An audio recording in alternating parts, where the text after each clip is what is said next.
And for Fulton versus Foster, um, I also have a strong opinion on this fight, and I think that Stephen Fulton's going to win. Stephen Fulton has only lost to Naoya Inoue. That's it.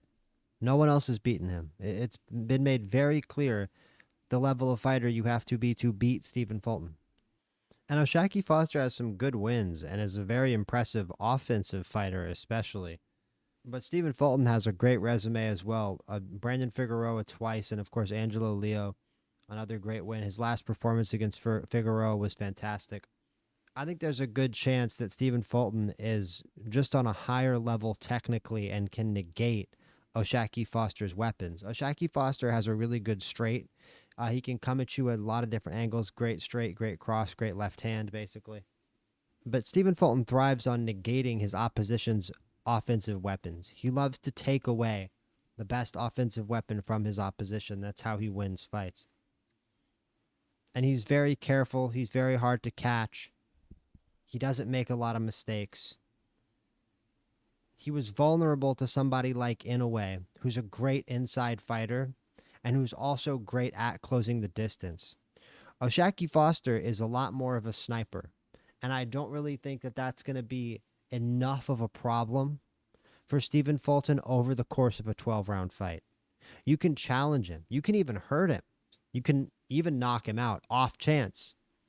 Maybe 5-1, 6-1 chance you can knock him out, but not enough to win 7 out of 12 rounds.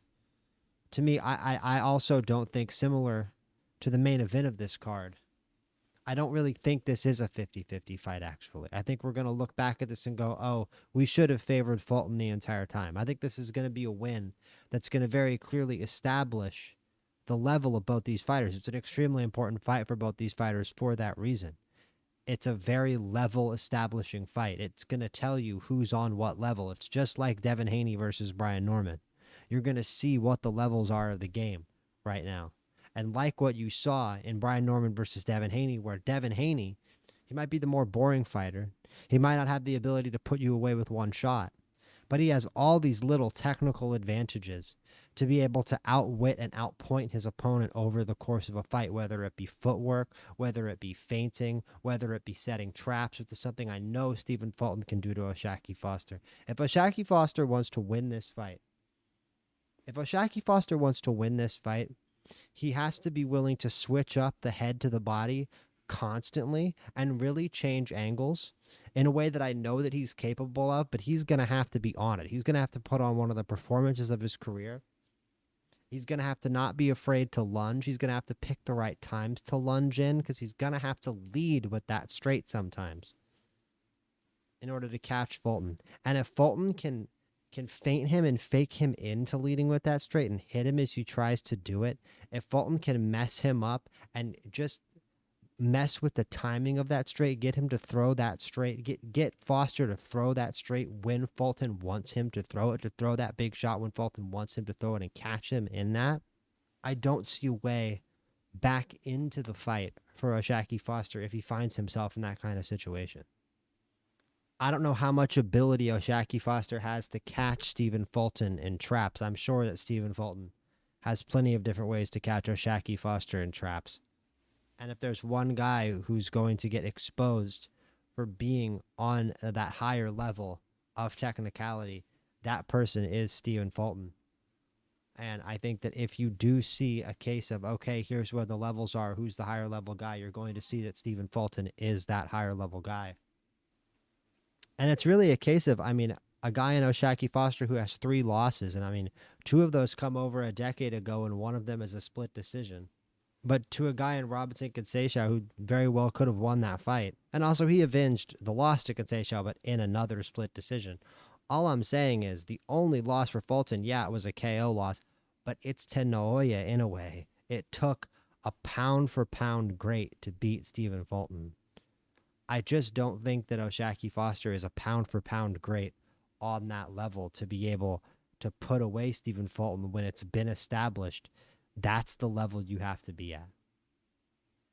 I don't know that Stephen Fulton is that many levels beneath Inoue, that many levels beneath the elites to be able to be reliably beaten by Oshaki Foster because, in my opinion, I don't think O'Shaquie Foster can reliably. He doesn't have enough weapons to outpoint Fulton.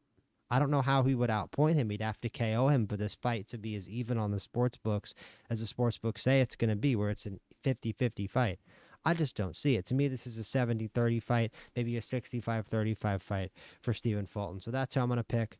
I'm going to pick Stephen Fulton. I've got really strong opinions on both fights in this card. I'm definitely picking Pitbull Cruz. I'm definitely picking Stephen Fulton. I know that's going against the grain of what a lot of people think, but to be honest, I think I'm going to be sitting here on Sunday morning and going, see, I told you. I didn't make a video about it, but I was right in the same way about Devin Haney. Sometimes it's not the most entertaining fighter. Sometimes it's not the guy you want. Sometimes it's not the guy. In fact, most of the times in boxing, it's not the guy that the narrative suits. It's not the guy that you want. This isn't the UFC.